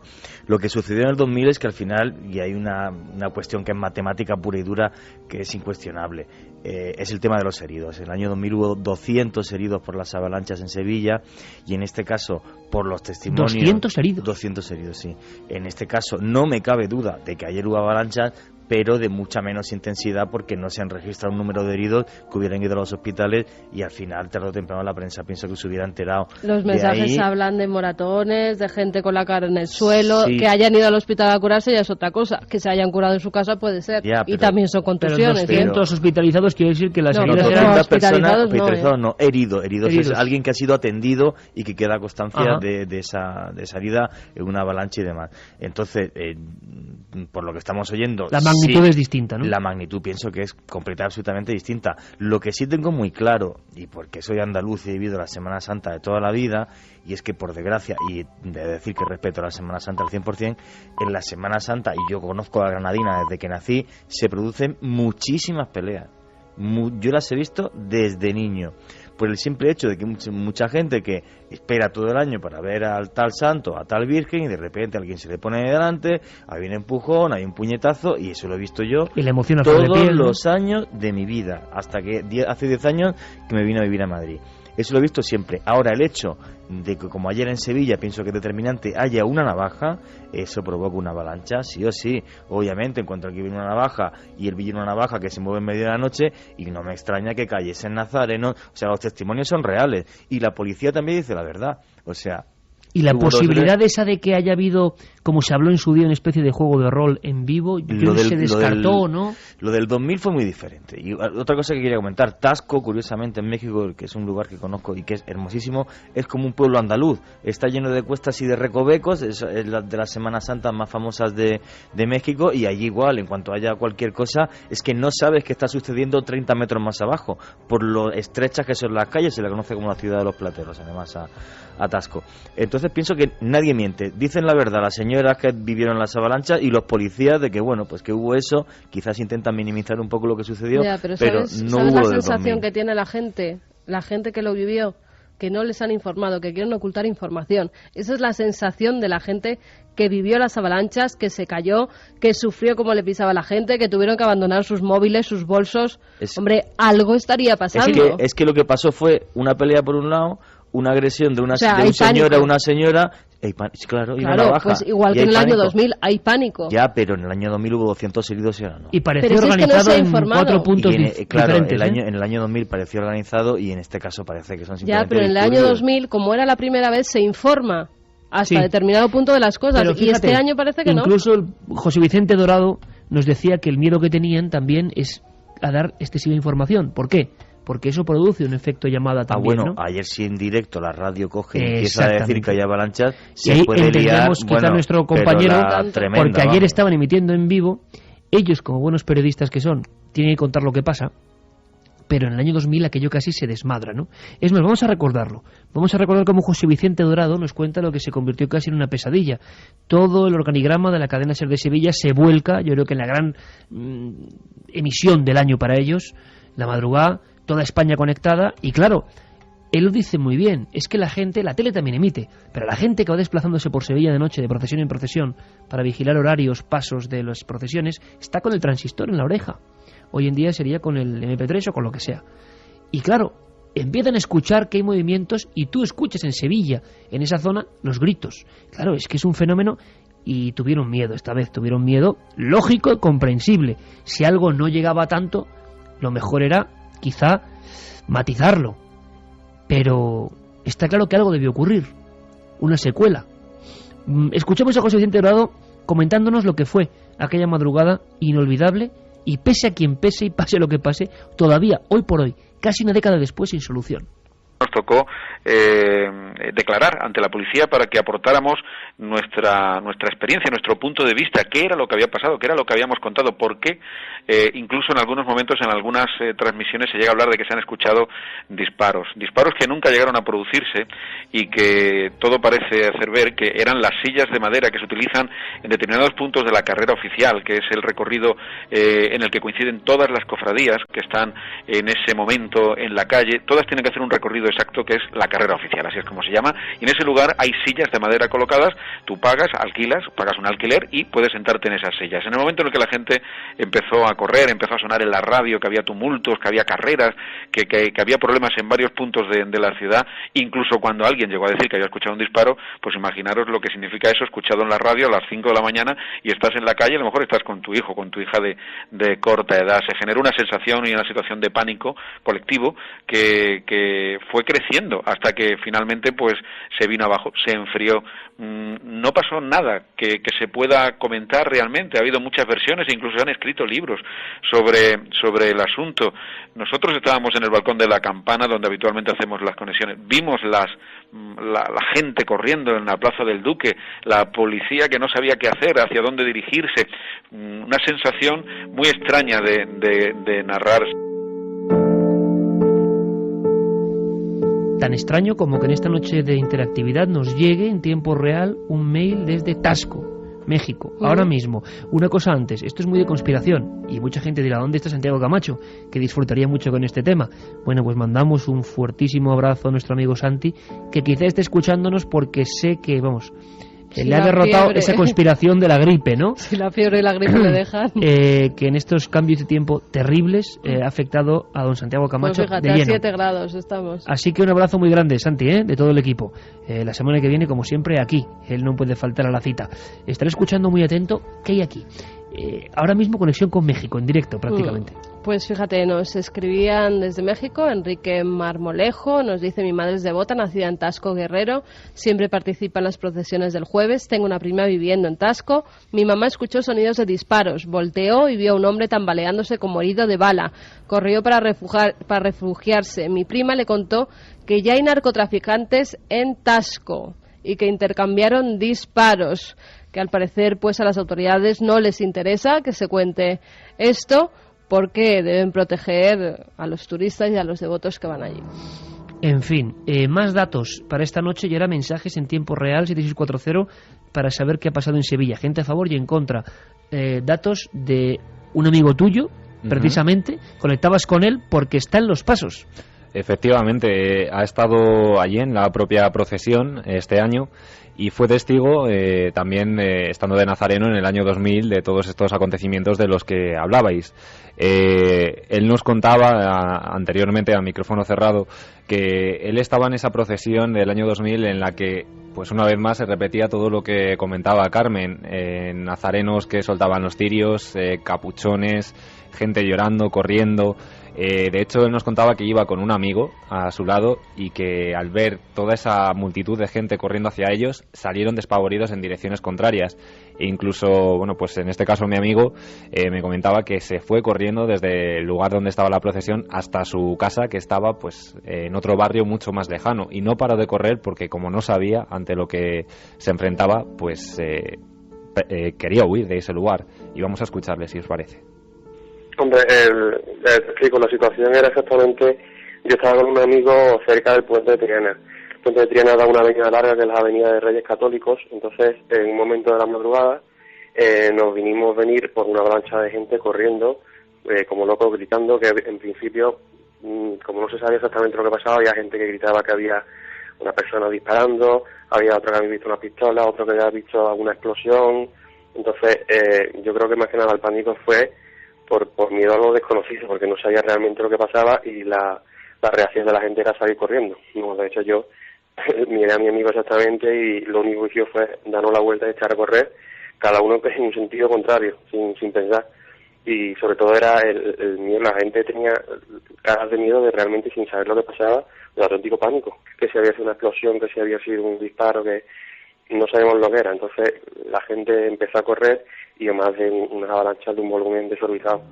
Y la verdad que sí, bastante miedo cuando tú te ves una avalancha de gente corriendo hacia ti, gritando como posesos, pues la verdad que bastante miedo.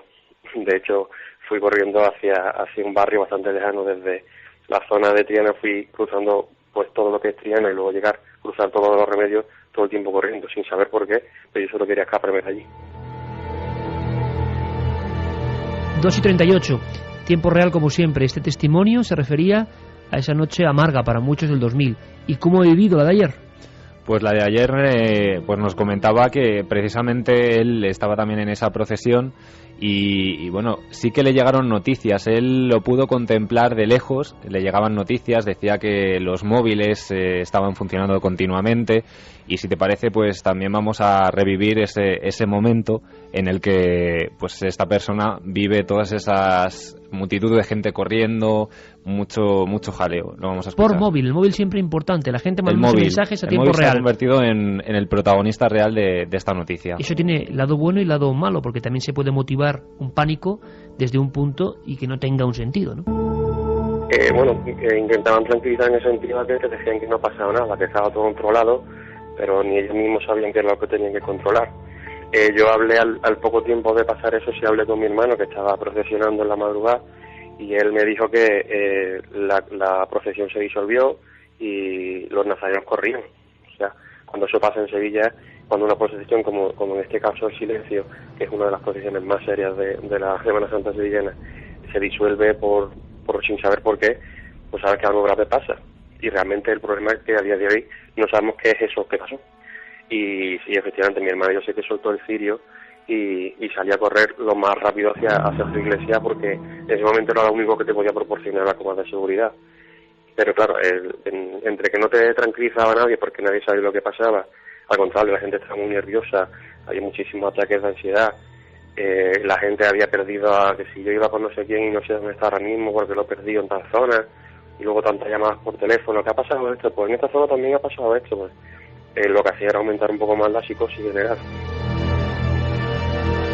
Psicosis general que ayer podemos dejar en brotes, ¿no? No sabemos si condicionados por alguien, decía José Vicente Dorado que podían ser un grupo de chavales o simplemente varios actos, como decía Juanje, que se repiten en todas las Semanas Santas, que suelen ser peleas, agresiones, alguna más seria que otra, y entonces se produce una especie de reacción motivada por el miedo, nunca mejor dicho, ¿no?, al año 2000, a lo que ocurrió. Pero yo no sé qué está pasando ahora mismo en tiempo real, Carmen, en el 7640, porque desde que hemos planteado la incógnita, un montón de gente a favor y en contra.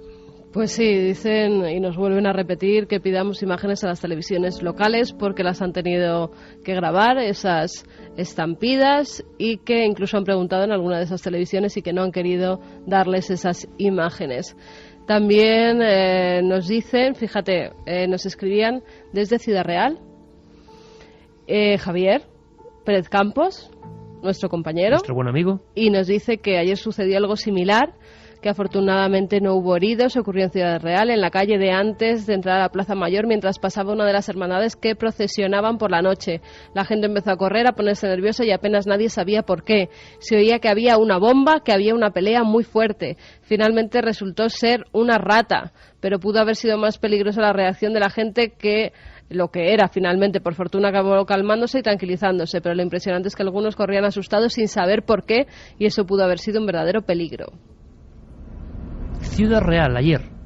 Sí, que es que a veces muchas veces es más el rumor lo que provoca ese pánico en la gente. Bueno, no hay nada peor que un rumor en un lugar malo, Eso como decías, es, Juanje. y el temor es ese, que se puedan hacer daño precisamente porque ese temor se va contagiando de unos a otros y lo estamos viendo pues continuamente. El pánico es más fácil por dos motivos. Primero, por lo fácil que es que se corra la voz, y segundo, porque estás en una situación en la que es muy difícil moverte, porque estás en calles estrechas llenas de gente. Entonces, ante el mínimo atisbo de una agresión, de que alguien te dice que una navaja a 10 metros o algo, el querer huir se te hace muy difícil.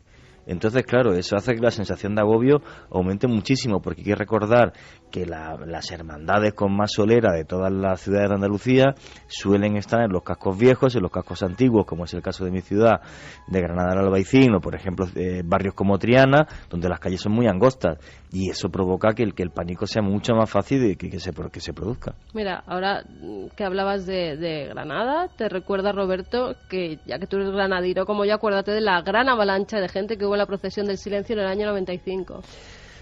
Esa no la recuerdo, he visto la procesión del silencio muchísimas veces, pero no recuerdo ninguna avalancha. Pero sí recuerdo, creo que era la Aurora, bueno, eso que fue increíble, creo que es la Aurora, que es una que está en Albaicín, y se peleó la gente en medio de la saeta.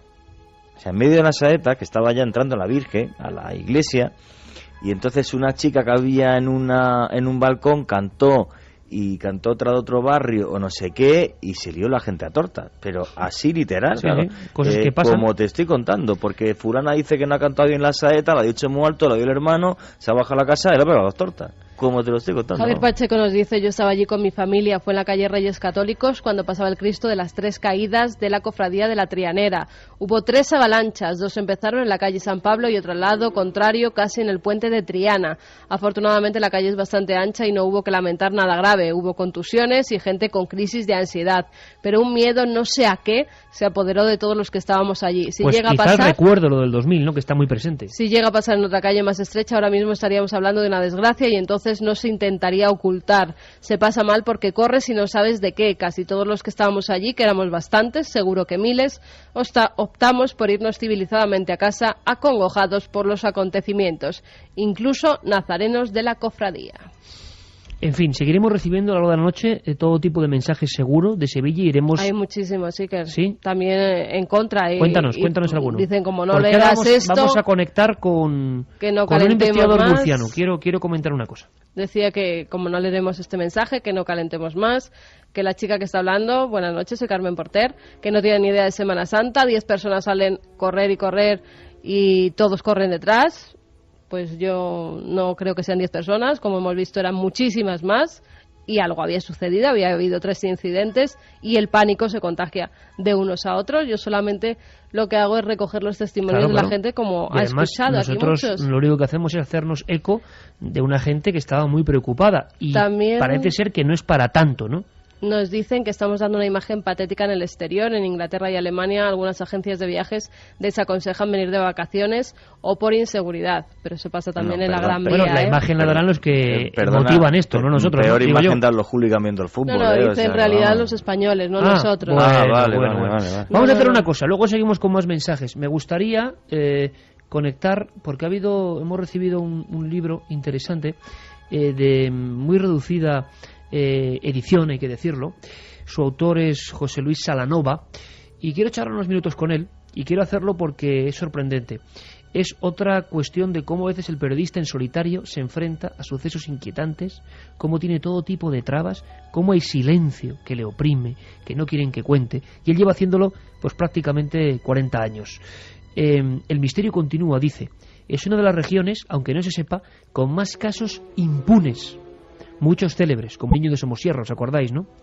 La provincia y la región de Murcia. Paquetes bomba. Desapariciones. Crímenes impresionantes, de verdad. Y este hombre lo cuenta. Para muchos, pues la verdad es que es una mala opción. Quieren silenciarle. José Luis Salanova, amigo. Buenas noches. Hola, buenas noches, Iker. ¿Qué tal? Primero, gracias por tu labor, ¿no? Gracias por tu labor, por haber escrito este libro que, bueno, lo titulas El misterio continúa y evidentemente eso hila perfectamente con nuestro programa, ¿no? Porque hay muchos de los crímenes, de los sucesos que tú narras, que tienen hasta un hilo conductor con lo enigmático, ¿verdad? Sí, por supuesto, sí. Este libro, lo primero que tengo que decir, lo dedico a cuantos sufren por la desaparición o muerte violenta de algunos de sus seres queridos. Desde que comenzó los casos, he seguido los casos, he hablado con los familiares y realmente se han olvidado de ellos. Y los muertos están allí, y como son en pueblos y pedanías muy pequeñas, pues casi seguro que los autores de esos crímenes pues están tomando las copas y el café con las familias de las víctimas. Eso es lo más penoso.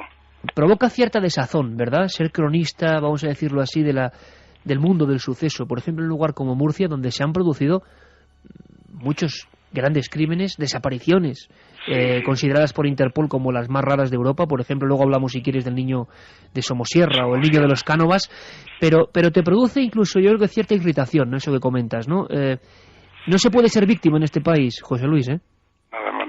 Hay unos casos que estaban cogidos por la policía y la Guardia Civil, pero no sé, algunas coartadas, o obligar tarde a la policía y la Guardia Civil, borrar las pistas, cuando estaban muy claros esos sucesos, esos casos, y bueno, pues ahí siguen paseándose y no hay quien los coja. Hay muchos casos que no creo que aparezcan, pero bueno, esto es una llamada a ver si alguien sabe algo, y después de 15, 18 años, que es lo que he esperado para estos casos, publicarlos otra vez, alguien se acuerda de algo, alguien sabe algo, o alguien dice, este libro, esto no fue así, lo que cuenta este periodista no es cierto, pues ahí tenemos a un testigo o al mismo autor del crimen. ¿Cuáles son los principales factores en contra que se encuentra el periodista que, por ejemplo, en una región como Murcia intenta investigar, intenta llegar a la verdad? ¿Cuáles son los grandes muros a los que te enfrentas? Bueno, el primer gran muro es el gabinete, 3 gabinetes de prensa, pero sobre todo el gabinete de prensa de la delegación del gobierno, como sabemos, del Ministerio del Interior. Ahí te cierran las puertas, esto es la Arcadia feliz, en la región de Murcia no pasa nada, y entonces cuando vas a investigar un caso, te ponen trabas, te ponen obstáculos, aquí no pasa nada, y entonces tienes que ir a través de la familia, a través de los vecinos y amigos, intentando sacar algo para poder publicar algo. Cuando ellos se dan cuenta que ya se ha publicado y que el periodista sabe algo, entonces cuando se quieren abrir un poco. Pero el principal inconveniente es eso, la orden que viene del delegado de gobierno, sea de la UCD, sea del PSOE, sea ahora del PP, o sea, antes del PP, ahora del PSOE, es el decir que aquí no ocurre nada, que la policía funciona muy bien, que la Guardia Civil funciona muy bien y que allí no hay ni desapariciones ni crímenes. Ese es el principal obstáculo. Hay un caso cuyo titular va a sorprender esta noche, además tan fría en gran parte de España, a muchos amigos que jamás, estoy seguro, han ido a hablar de él. Bueno, yo tampoco había ido a hablar de él hasta que me he encontrado con tu libro. El crimen de las 3 copas. ¿Nos cuentas un poco la escena tan curiosa de esta historia sin resolver? Sí, el crimen de las 3 copas, esto dio lugar al título de una película.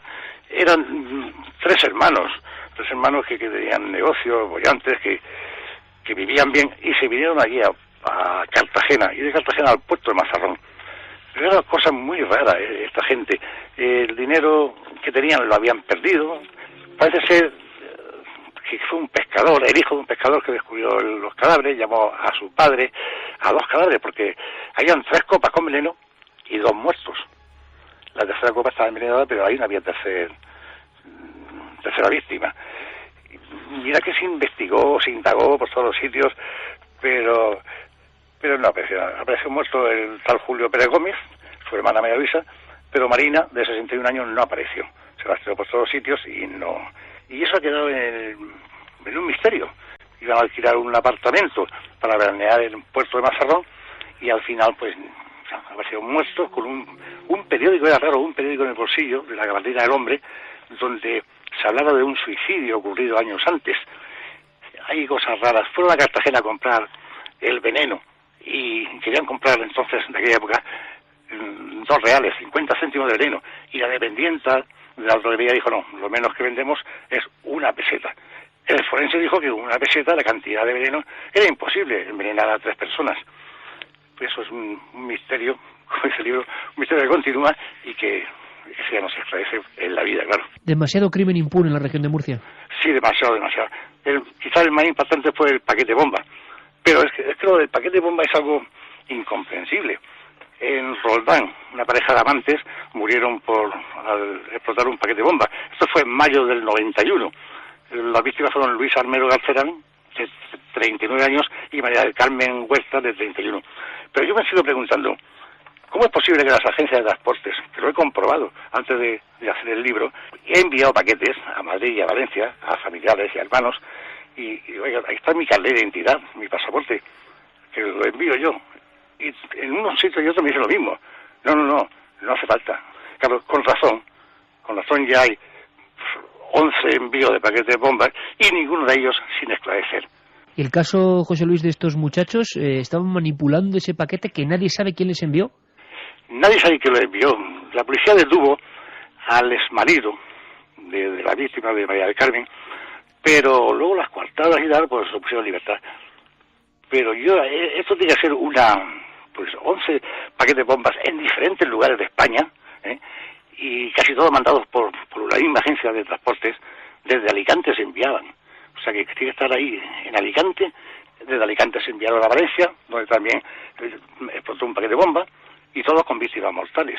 Para mí está el centro de Alicante, puede ser por encargo, puede ser un grupo mafioso que acepta encargos, claro, para quitarse de en medio a personas que les molesta. Madre mía. José Luis, hemos mencionado, yo creo que el caso totémico, ¿no?, de la región de Murcia, aunque realmente la desaparición se produjo aquí al lado, en Somosierra. Fíjate que yo siempre y he hablado mucho de este tema también, siempre que paso por justo la intersección, ¿no?, de Madrid con Segovia por el puerto de Somosierra, pues a mí me recorre un escalofrío, ¿no?, porque ¿qué demonios pudo pasar ahí esa noche del 24 de junio del 86, ¿no? Yo creo que para los murcianos sigue siendo el gran enigma pendiente, ¿no? Este sí que lo seguí yo a conciencia. Aparte me encontré con una jueza, que es María Riera Ocariz, que fue la jueza más joven de España. Con 24 años ya fue jueza. Y a los 26 años se encontró con este caso. La chica esta, la mujer, la jueza, se tomó un interés enorme, pero enorme. Me fui a Colmenar Viejo, la entrevisté, me llevó allí a las pruebas que hacía la Guardia Civil por lo de ella, de carne con un hueso de animales, meterlo en el ácido, el hueso nunca desaparece, siempre queda allí, y esta mujer se preocupó muchísimo. Para mí está bien, claro, hay algunos por ahí que hablan demasiado, que dicen que si drogas, que si el padre, el camionero, andaba metido en un caso de drogas. No, yo conocí muy bien a la familia, los abuelos arruinados por tanto vidente y tanto pitoniso y pitonisa que le han sacado el dinero, y ellos con la esperanza de encontrar a su único nieto, ya que había muerto el padre y la madre, más que quedaba la familia al niño, a Juan Pedro, que entonces tenía 10 años, y como premio por haber sacado buenas notas el fin de curso en junio, el padre dijo: vente con tu madre y conmigo, que voy a hacer el recorrido con el camión de mi trabajo, y vas a ver un poco por ahí, un poco fuera del pueblo. Claro que es. Hay dos casos que a la jueza le chocó un poco, y yo estuve allí también hablando con ellos. Un hombre que viajaba en uno de los camiones y un camarero de un mesón cercano del lugar donde ocurrió el accidente dijeron que una mujer alta, de cabello rubio, que hablaba acento extranjero, más bien francés, y acompañada por un hombre que no entendía nada del castellano, pues detuvo la furgoneta donde viajaban justo donde ocurrió el accidente, y emprendieron rápidamente la marcha. El tío de Juan Pedro, Juan García, me decía muchas veces, que también ahí en Somosierra tuvimos, que ahí junto hay un chalet donde hay niños, donde hay jóvenes, de una secta, es algo extranjero. ¿Por qué no investigan si está ahí el niño? ¿Por qué no investigan esa furgoneta? Para mí, ese niño que tenía 10 años en el 86, hoy creo que tiene 32. Y digo que creo que tiene porque opino igual que la Guardia Civil y que la policía. No apareció ni un solo hueso, no apareció nada del niño. Ese niño lo cogieron nada más ocurrir el accidente, y ese niño, pues, Dios quiera que esté vivo. Ojalá, porque por lo menos la última vez que yo hablé con su abuela, María Legaz, daba auténtica lástima, ¿no? La mujer esperando pues más de 20 años, ¿no? Y con la fe tremenda, y no creyendo desde el primer momento en aquellas teorías que intentaron hacerla creer, ¿no? Del ácido, la bañera de ácido provocada por los hierros del camión, nada. Pero hay una cosa muy curiosa, ¿no? Da la sensación, José Luis, a todos los que sabéis del caso, y a los que nos hemos interesado también por él, que hubo más gente, ¿verdad? En aquellos primeros minutos y en aquellas paradas del camión, en aquella noche, debieron pasar cosas que no acabamos de entender, ¿verdad? Claro, hubo una parada un poquito antes del lugar donde ocurrió el accidente, donde es muy difícil que pare un camión y más cargado de la mercancía, del ácido que llevaba, porque más cerca había un parking de camiones donde se podía parar. Esa parada fue obligada. Y para mí, o fue en esa parada, cuando se llevaron al niño, o fue en el momento del accidente que el niño, pues jovencito, pesaba muy poco, salió despedido y lo cogieron y se lo llevaron. Porque es muy raro que aparece los huesos y aparece el padre y la madre, y del niño no aparece nada. El caso del niño de Somosierra, pues desgraciadamente ha eclipsado al resto de desapariciones, pero no es la única, ¿verdad? No es la única, no. En La Unión ha habido 4 casos de jóvenes desaparecidos. Pero es que en La Unión, el problema grave que tenemos es que son 342 pozos que no tienen brocal, que están a la altura del suelo. Pozos abiertos. Pozos abiertos. Y una catedrática de Barcelona hizo un estudio hace 2 años, del cual me interesé y me pasó el estudio. Hay 1.902 pozos mineros en La Unión. Bueno, de esos 1.900 tienen peligro, claro, pero 342 están abiertos al ras del suelo. Claro, cuando le pregunto yo a los policías y guardias civiles, ¿cómo da lugar a esto? Y ellos dicen, mira, tienen entre 100 metros y 3 kilómetros de profundidad. Y estamos seguros, dicen ellos, que ahí albergan los cadáveres que las bandas criminales han querido ocultar en los últimos años. Es imposible encontrar. Hay 4 desaparecidos, jamás se ha encontrado a estos jóvenes y deben estar ahí en esos pozos, pero bueno, cualquiera rastrea y mira eso. Estamos en un siglo XXI, desde luego, muy complejo, y por fortuna algunos periodistas de sucesos, que también hacen muchas veces de auténticos detectives, siempre van a alzar la voz, ¿no?, y a contarnos que hay cosas que no andan bien, y que muchos casos se pierden, el misterio continúa, como dice José Luis Salanova desde Murcia, muchas veces por la pericia, desgraciadamente, de los criminales, pero en otras ocasiones pues por la telaraña que hay, ¿no?, en torno a la posible investigación y arrojar luz. Ojalá este libro y toda tu labor sirva de denuncia. Aquí le damos luz y le damos eco y altavoz. José Luis, amigo, hasta la próxima.